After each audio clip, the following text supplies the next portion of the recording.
Assalamualaikum warahmatullahi wabarakatuh. Saya Fatur Rahman Damani dengan NIM 32431211017. Kali ini saya akan membahas dan mengkritik buku Evaluasi Pembelajaran, Konsep, Prinsip, Teknik, dan Prosedur oleh Muhammad Ilyas Ismail.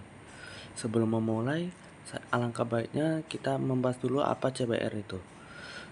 Critical Book Review atau CBR bukan sekadar laporan ringkasan buku, melainkan sebuah analisis mendalam yang melibatkan evaluasi yang kritis terhadap isi, metodologi, dan kontribusi suatu karya literatur dalam bidangnya. Pentingnya CBR itu sebagai filter informasi, mengidentifikasi kelebihan dan kekurangan isi buku agar pembaca tidak menelan informasi secara mentah-mentah. Dan pengembangan berpikir kritis, melatih kemampuan untuk membandingkan satu teori dengan teori lain dari sumber yang berbeda. Dan selanjutnya efisiensi literasi, membantu orang lain dalam menentukan apakah sebuah buku layak dibaca atau dijadikan referensi berdasarkan ulasan yang telah dibuat. Selanjutnya standarisasi akademik, memastikan bahwa karya yang digunakan sebagai rujukan memiliki kredibilitas ilmiah yang dapat dipertanggungjawabkan. Tujuannya adalah untuk penyelesaian tugas untuk memenuhi salah satu tugas wajib dalam sistem pembelajaran, yaitu KKNI. Dan selanjutnya itu menambah wawasan, memperluas cakrawala berpikir penulis mengenai topik spesifik yang dibahas dalam buku. Selanjutnya meningkatkan kemampuan analisis, mengasah ketajaman dalam membedah struktur, penulisan, penggunaan bahasa, dan kedalaman materi. Selanjutnya menguatkan pemahaman, menginternalisasi konsep-konsep kunci melalui proses evaluasi dan perbandingan antar buku.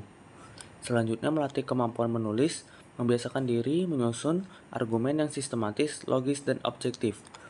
Manfaat CBR bagi penulis, mampu berpikir kritis dan sistematis dalam mengulas sebuah karya, meningkatkan keterampilan dalam meringkas poin-poin penting tanpa menghilangkan esensi buku, dan melatih sikap objektif dalam memberi kritik dan saran.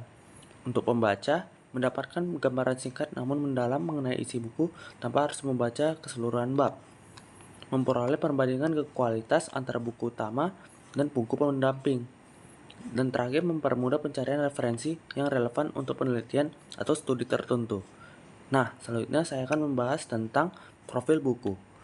Judul buku adalah Evaluasi Pembelajaran, Konsep Dasar, Prinsip, Teknik, dan Prosedur. Untuk edisi adalah cetakan pertama yang dirilis pada Juni 2020. Pengarangnya adalah Dr. Muhammad Ilyas Ismail, MPD, MSI. Penerbitnya oleh Raja Wali Pers Divisi Buku Perguruan Tinggi PT Raja Grafindo Persada. Diterbitkan di kota Depok. Tahun terbit yaitu 2020 dengan ISBN 978-623-231-4177. Jumlah halaman 244 halaman dengan tebal buku 23 cm. Selanjutnya saya akan membahas ringkasan isi buku dalam per tiap bab. Dalam bab 1 membahas mengenai konsep dasar evaluasi pembelajaran. Evaluasi dipandang sebagai komponen vital dalam sistem pendidikan yang dilakukan secara sistematis dan terencana untuk mengukur keberhasilan atau target dalam proses pembelajaran. Secara etimologis, istilah evaluasi berasal dari bahasa Inggris yaitu evaluation, yang berakar dari kata value atau nilai. Dalam konteks pendidikan, evaluasi berarti tindakan untuk menentukan nilai dari segala sesuatu yang berkaitan dengan pendidikan, sementara dalam bahasa Arab dikenal dengan istilah imtihan atau ujian atau khataman sebagai penilaian hasil akhir. Dalam sistem pembelajaran, evaluasi berfungsi sebagai tahap akhir untuk mengetahui keefektifan proses yang telah ditempuh. Hasil evaluasi ini sangat penting karena digunakan sebagai umpan balik atau feedback bagi pendidik untuk memperbaiki serta menyempurnakan program dan kegiatan pembelajaran di masa depan. Tanpa evaluasi, sulit bagi seorang pengajar untuk mengetahui apakah tujuan pembelajaran yang telah ditetapkan sudah tercapai atau belum sesuai harapan. Ruang lingkup evaluasi mencakup seluruh aspek perkembangan peserta didik, tidak hanya terbatas pada satu sisi saja. Evaluasi ini meliputi kemampuan intelektual atau kognitif, aspek rasa, sikap, dan perilaku atau afektif, serta aspek keterampilan atau psikomotorik dengan mencakup ketiga ranah tersebut. Evaluasi dapat memberikan gambaran yang utuh mengenai perkembangan anak didik baik secara mental maupun praktikal. Pada ranah kognitif, Evaluasi difokuskan untuk mengukur sejauh mana pengetahuan yang diperoleh peserta didik selama pembelajaran sesuai dengan tujuan awal. Hal ini melibatkan kemampuan peserta didik dalam mengetahui, memahami, dan mensintesis hingga menganalisis subjek pelajaran. Sementara itu, aspek afektif menilai kemampuan siswa dalam berpartisipasi, berorganisasi, dan membentuk pola hidup, sedangkan aspek psikomotorik menilai keterampilan gerak dan kreativitas fisik.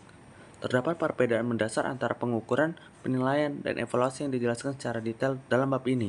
Pengukuran atau measurement didefinisikan sebagai kegiatan penentuan angka bagi suatu objek secara sistematis untuk menggambarkan karakteristik objek tersebut. Pengukuran dalam pendidikan bisa berupa objek fisik seperti jumlah siswa maupun non-fisik seperti prestasi belajar yang dilakukan melalui pemberian stimulus atau alat ukur. Penilaian atau assessment merupakan proses yang lebih luas, di mana pendidik mengumpulkan informasi secara berkesinambungan untuk mengambil keputusan mengenai peserta didik. Penilaian bersifat kualitatif dan bertujuan memberikan informasi menyeluruh tentang proses dan hasil belajar yang telah dicapai. Hasil dari penilaian ini menjadi dasar bagi guru untuk membuat keputusan instruksional berdasarkan kriteria tertentu. Evaluasi sendiri merupakan proses memberikan pertimbangan mengenai kualitas atau nilai dari sesuatu yang telah diukur sebelumnya.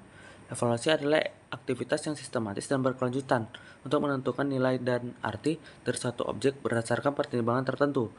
Jadi, evaluasi merupakan tahap pengambilan keputusan final setelah proses pengukuran dan penilaian dilakukan secara matang. Bab ini juga membedakan antara alat evaluasi berupa tes dan non-tes. Tes didefinisikan sebagai alat untuk melihat perubahan kemampuan dan tingkah laku siswa setelah menerima materi pelajaran, biasanya dalam bentuk angka. Sebaliknya, non-tes digunakan mengumpulkan data tanpa alat baku dan tidak menghasilkan angka, melainkan mendeskripsi atau gambaran melalui observasi, wawancara, skala, sikap, atau angket. Tujuan dari evaluasi pembelajaran dijelaskan melalui 4 konsep utama: keeping track atau melacak proses belajar, checking up, mengecek ketercapaian, finding out, menemukan kelemahan, dan summing up, menyimpulkan tingkat penguasaan. Dengan tujuan-tujuan ini, guru dapat mendeteksi kesalahan dalam proses belajar secara cepat dan mencari solusi alternatif untuk memperbaikinya sebelum proses pembelajaran berakhir. Secara khusus, perspektif pendidikan Islam, evaluasi merupakan teknik penilaian tingkah laku berdasarkan standar komprehensif yang mencakup aspek mental, psikologis, dan spiritual religius. Hal ini dikarenakan pendidikan Islam bertujuan mengembangkan fitrah manusia agar tidak hanya berilmu dan terampil, tapi juga memiliki kepribadian yang berlandaskan nilai agama dan sanggup berbakti kepada Allah Subhanahu wa Ta'ala serta masyarakat. Selanjutnya saya akan membahas bab 2 mengenai tujuan, fungsi, dan prinsip evaluasi pembelajaran.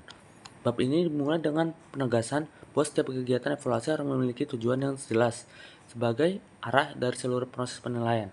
Secara umum, tujuan evaluasi pembelajaran adalah untuk menghimpun informasi yang dijadikan dasar untuk mengetahui taraf kemajuan, perkembangan, dan pencapaian belajar peserta didik. Selain itu, evaluasi bertujuan untuk menilai efektivitas strategi pengajar yang digunakan oleh pendidik, serta untuk memperbaiki dan menyempurnakan program pendidikan secara keseluruhan. Dalam konteks yang lebih spesifik, evaluasi bertujuan untuk melakukan seleksi, yaitu memilih peserta didik yang sesuai dengan kriteria tertentu seperti untuk keperluan kenaikan kelas atau kelulusan. Evaluasi juga berfungsi untuk penempatan, di mana guru menentukan posisi siswa dalam kelompok belajar yang tepat berdasarkan kemampuan atau bakat mereka. Tujuan lainnya adalah diagnosis, yakni untuk mengenai dan memahami kelemahan siswa serta mencari faktor penyebab kegagalan belajar agar dapat diberikan bimbingan yang tepat. Pembahasan kemudian yang berlanjut pada fungsi evaluasi, yang dibedakan menjadi beberapa kategori. Salah satunya adalah fungsi instruksional. Fungsi ini berkaitan dengan pemberian umpan balik bagi siswa untuk memacu motivasi belajar dan bagi guru untuk memperbaiki metode pengajaran. Dengan adanya evaluasi, peserta didik dapat mengetahui sejauh mana kemampuan mereka sehingga muncul dorongan untuk belajar lebih giat demi mencapai hasil yang lebih baik pada tahap berikutnya. Selanjutnya, bab ini memaparkan fungsi administratif. Evaluasi yang berkaitan dengan pengelolaan data pendidikan. Hasil evaluasi berfungsi sebagai laporan dan kepada berbagai pihak yang berkepentingan, seperti orang tua siswa, sekolah, maupun dinas pendidikan. Data evaluasi ini digunakan untuk mengisi buku laporan hasil belajar atau rapor, menentukan promosi atau kenaikan kelas, serta sebagai pertimbangan dalam pemberian beasiswa atau penghargaan bagi siswa berprestasi. Dilihat dari sisi psikologis, Evaluasi berfungsi untuk memberikan kepastian dan ketenangan bagi peserta didik mengenai status dan hasil dari usaha yang telah mereka lakukan. Siswa membutuhkan pengakuan atas pencapaian mereka, dan hasil evaluasi yang adil dapat menumbuhkan rasa percaya diri. Sebaliknya, evaluasi yang juga menjadi peringatan bagi siswa yang kurang berprestasi agar segera melakukan perubahan perilaku belajar sebelum menghadapi penilaian akhir. Prinsip-prinsip evaluasi pembelajaran menjadi bagian inti dalam bab ini agar penilaian dapat dipertanggungjawabkan. Prinsip pertama adalah kontinuitas, yang berarti evaluasi tidak boleh dilakukan secara insidental atau sekali saja, melainkan harus berkelanjutan. Guru harus memantau perkembangan siswa dari awal hingga akhir proses pembelajaran agar mendapatkan gambaran yang utuh tentang perubahan tingkah laku peserta didik secara bertahap. Prinsip kedua adalah komprehensif atau menyeluruh, yang menekankan bahwa objek evaluasi tidak boleh hanya terbatas pada aspek kognitif atau pengetahuan saja. Evaluasi yang baik harus menjangkau ranah afektif atau sikap dan psikomotorik keterampilan. Dengan menilai seluruh aspek kepribadian siswa, pendidik dapat memastikan bahwa tujuan pendidikan untuk membentuk manusia seutuhnya dan terpantau dengan baik melalui instrumen yang beragam. Prinsip ketiga adalah objektif, yang menuntut agar evaluasi didasarkan pada data dan kenyataan yang ada tanpa dipengaruhi oleh unsur subjektivitas penilai. Guru tidak boleh memberikan nilai berdasarkan rasa suka atau tidak suka, hubungan kekerabatan, atau latar belakang sosial ekonomi siswa. Untuk menjaga objektivitas, penggunaan instrumen penilaian yang baku dan kriteria penilaian yang transparan sangat diperlukan dalam setiap proses evaluasi. Selain itu, terdapat prinsip kooperatif, di mana proses evaluasi sehendaknya melibatkan berbagai pihak yang terkait, seperti rekan guru, orang tua, dan siswa itu sendiri. Kerjasama ini bertujuan agar evaluasi dipandang sebagai tanggung jawab bersama untuk meningkatkan kualitas pendidikan, dan keterlibatan banyak pihak. Informasi yang diperoleh akan lebih kaya dan keputusan yang diambil mengenai masa depan pendidikan siswa akan lebih akurat dan bijaksana. Terakhir, bab ini menekankan prinsip praktis atau efisiensi, yang berarti instrumen evaluasi harus mudah digunakan, baik oleh guru yang menyusunnya maupun oleh orang lain yang menggunakannya. Alat evaluasi harus memenuhi syarat validitas atau mengukur apa yang seharusnya diukur, dan reliabilitas, keajikan hasil, dan mematuhi prinsip-prinsip ini, evaluasi pembelajaran akan menjadi sarana yang efektif untuk menjamin mutu pendidikan, mengembangkan potensi peserta didik secara maksimal. Bab 3 membahas tentang objek dan subjek evaluasi pembelajaran.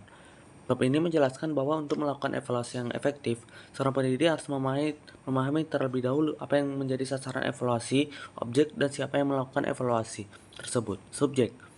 Objek evaluasi merupakan segala sesuatu yang menjadi titik pusat pengamatan karena penilai ingin mendapatkan informasi tentang hal tersebut. Cara garis besar, objek evaluasi pembelajaran mencakup 3 ranah utama, yaitu input, proses, dan output dari sistem pendidikan. Aspek input dalam objek evaluasi meliputi karakteristik peserta didik yang akan mengikuti proses pembelajaran. Hal ini mencakup kemampuan dasar atau initial entry behavior yang dimiliki siswa, kematangan intelektual, serta kesiapan mental. Dengan mengevaluasi input, pendidik dapat menekankan potensi awal siswa sehingga program pembelajaran yang dirancang dapat disesuaikan dengan tingkat kemampuan mereka, memastikan bahwa materi yang diberikan tidak terlalu sulit atau terlalu mudah. Selain kemampuan intelektual, objek evaluasi pada sisi input juga menyentuh aspek kepribadian dan sikap. Evaluasi ini bertujuan untuk mengenal profil psikologi siswa, termasuk minat, motivasi, dan bakat khusus yang mereka miliki. Informasi mengenai kepribadian ini sangat penting dalam pendidikan karakter, karena memungkinkan guru untuk memberikan pendekatan personal yang dapat membantu siswa berkembang secara optimal sesuai dengan keunikan masing-masing.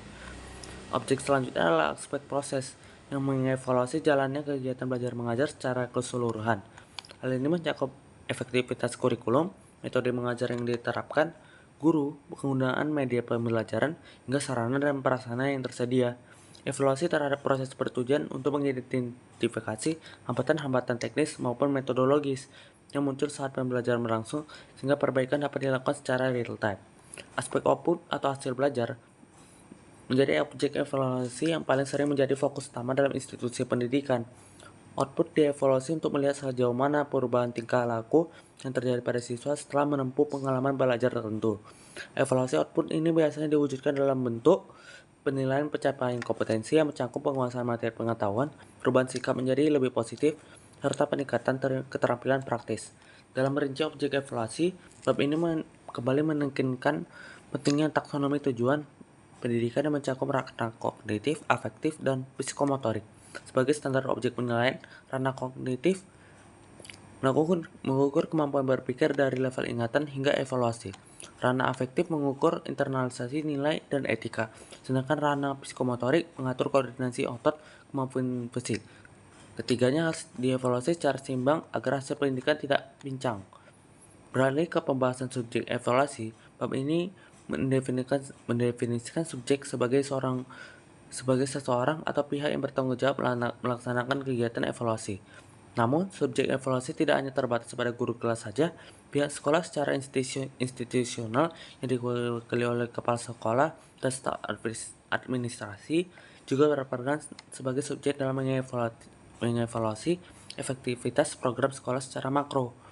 Bab ini juga menyinggung peran orang tua dan masyarakat sebagai subjek evaluasi informal.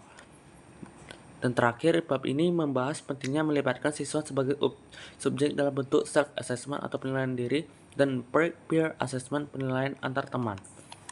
Bab 4 membahas tentang teknik evaluasi pembelajaran.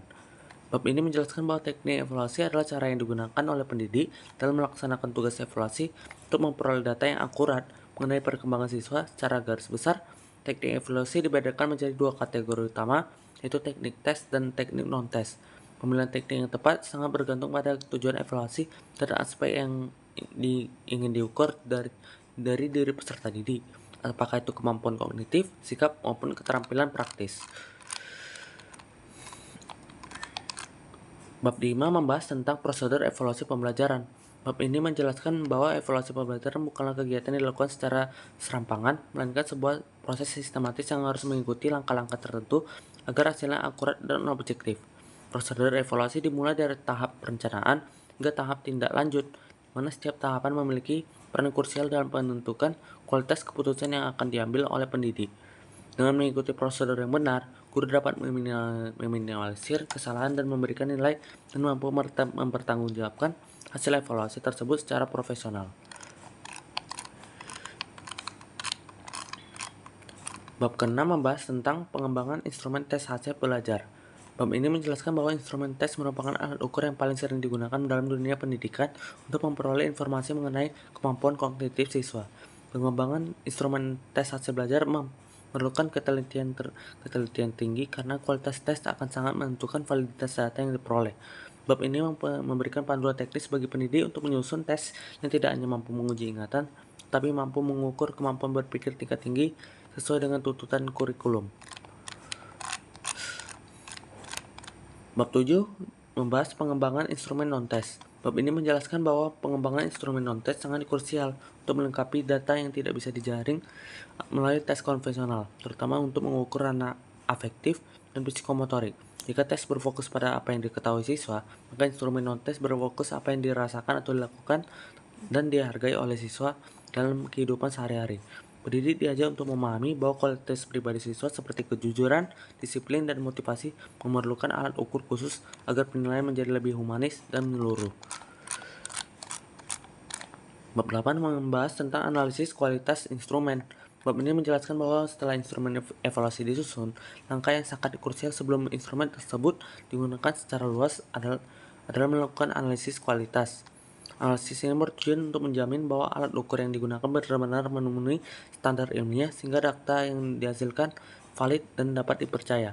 Analisis kualitas instrumen mencakup dua pendekatan utama, yaitu analisis kualitatif yang dilakukan sebelum uji coba dan analisis kuantitatif yang dilakukan berdasarkan data empiris atau hasil uji coba.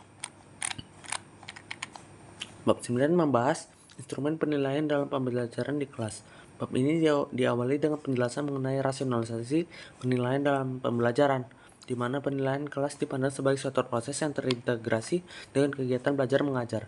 Penilaian kelas bukan sekedar kegiatan di akhir materi, melainkan mekanisme untuk mengumpulkan informasi secara terus-menerus guna mendeteksi kebutuhan belajar peserta didik. Dengan pemahaman ini, guru diharapkan dapat merancang strategi penilaian yang mampu memotivasi siswa dan bukan justru menjadi beban yang menakutkan.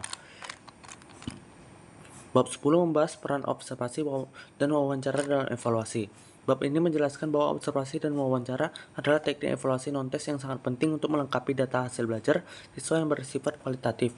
Observasi didefinisikan sebagai teknik pengumpulan data yang dilakukan melalui pengamatan secara sengaja, sistematis, dan terencana terhadap fenomena atau tingkah laku yang muncul di kelas. Sementara itu, wawancara merupakan teknik komunikasi yang langsung secara verbal antara evaluator dan subjek yang dievaluasi untuk menggali informasi mendalam yang tidak bisa ditangkap hanya melalui pengamatan fisik saja. Bab 11 membahas peranan evaluasi pendekatan PAP dan PAN. Bab ini menjelaskan bahwa dalam kegiatan evaluasi pembelajaran, terdapat dua pendekatan utama yang digunakan untuk menafsirkan skor mentah menjadi nilai, yaitu penilaian acuan patokan atau PAP dan penilaian acuan normatif atau PAN. Pemilihan pendekatan ini sangat bergantung pada tujuan evaluasi yang ingin dicapai oleh pendidik, apakah untuk mengukur tingkat kepenguasaan materi secara mutlak atau untuk membandingkan prestasi antar siswa. Pemahaman yang mendalam mengenai kedua pendekatan ini membantu guru dalam memberikan penilaian lebih adil dan bermakna sesuai dengan konteks pembelajaran yang dihadapi. Bab 12 membahas tentang penentuan grade sebagai alat evaluasi hasil belajar. Bab ini menjelaskan bahwa penentuan grade atau harkat merupakan tahap akhir dari proses penilaian yang bertujuan untuk memberikan simbol atau nilai terhadap pencapaian belajar siswa.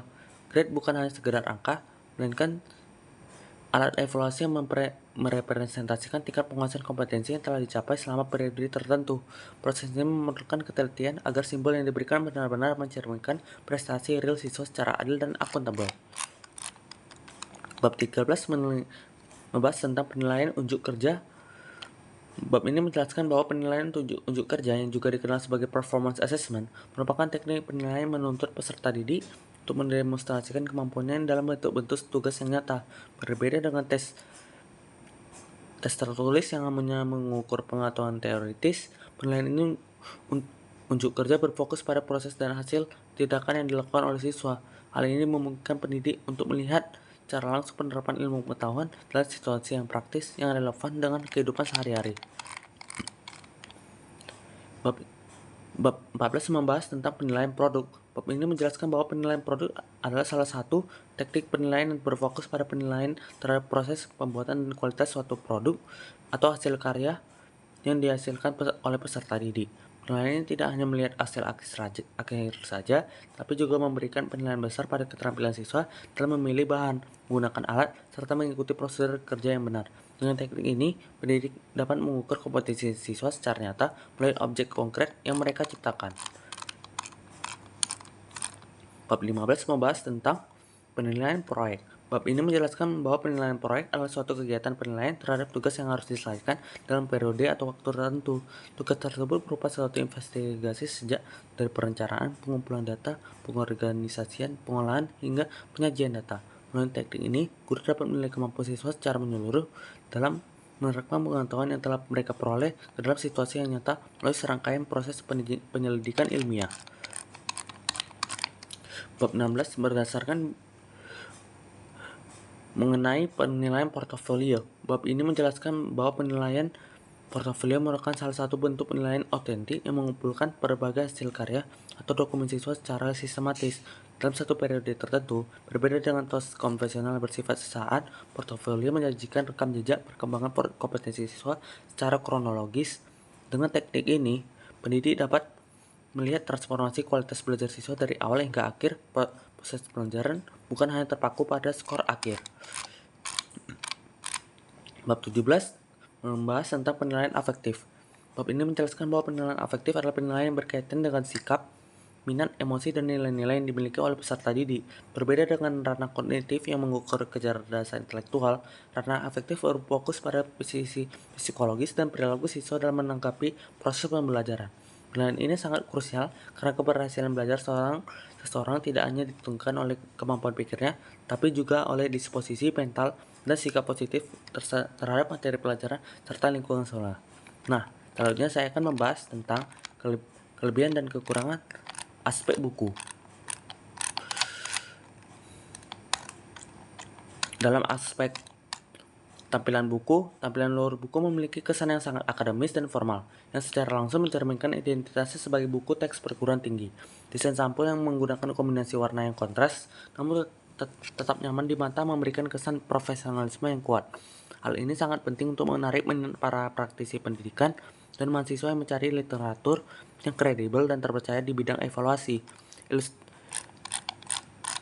Yang kedua, aspek layout, tata letak, dan tata tulis. Tata letak atau layout dalam buku ini dirancang dengan sangat sistematis, mengikuti standar penulisan buku yang akademik yang ketat. Pembagian bab yang jelas dengan penomoran yang konsisten memudahkan pembaca dalam melakukan navigasi antar materi, jarak antar paragraf, dan pengaturan margin yang cukup luas, memberikan ruang nafas visual sehingga halaman tidak terlalu penuh dan menyesakkan bagi pembaca. Yang ketiga, aspek isi buku. Substansi isi buku ini merupakan kekuatan utamanya, karena menyajikan materi evaluasi pembelajaran secara komprehensif, mulai dari teori dasar hingga aplikasi praktis. Penulis berhasil merangkum berbagai konsep rumit menjadi penjelasan yang mudah dicerna tanpa mengurangi esensi ilmiahnya. Pembahasan yang mencakup konsep dasar, prinsip, teknik, dan prosedur membuat buku ini menjadi paket lengkap bagi siapa saja yang mendalami dunia evaluasi pendidikan. Dan yang terakhir, aspek tata bahasa. Tata bahasa yang digunakan dalam buku ini adalah bahasa Indonesia yang formal, baku, dan sesuai dengan kaidah ejaan yang disempurnakan atau EYD. Menggunakan kalimat-kalimat yang efektif dan tidak berbelit-belit membuat pesan yang disampaikan penulis dapat langsung dipahami oleh pembaca. Gaya bahasa yang bersifat ekspositori ini sangat tepat untuk sebuah buku teks yang bertujuan utama adalah mentransfer informasi teknik secara akurat. Kesimpulannya adalah buku ini secara komprehensif berhasil membedah seluruh aspek fundamental dalam evaluasi pembelajaran, mulai dari filosofi dasar hingga aplikasi praktisnya di lapangan. Penulis secara sistematis menyusun alur pembahasan yang memudahkan pembaca untuk memahami perbedaan esensial atau antara pengukuran, penilaian, dan evaluasi. Dengan struktur yang sangat rapi, buku ini menjadi panduan teoritis yang kokoh sekaligus manual praktis bagi para pendidik untuk meningkatkan kualitas proses belajar mengajar. Sarannya, pendidik dan calon pendidik disarankan untuk menjadikan buku ini sebagai referensi utama dalam merancang sistem penilaian di kelas guna meningkatkan objektivitas hasil belajar. Sangat penting bagi guru untuk tidak hanya membaca buku ini secara parsial, tapi memahami secara utuh agar logika evaluasi yang dibangun penulis dapat diterapkan secara konsisten. Penjelasan materi dari bab awal hingga akhir akan memberikan pemahaman filosofis yang kuat sebelum guru melakukan praktik teknik di lapangan. Nah, begitu saja analisis saya tentang review buku Evaluasi Pembelajaran, Konsep Dasar, Prinsip, Teknik, dan Prosedur oleh Muhammad Ilyas Ismail. Sekian, terima kasih.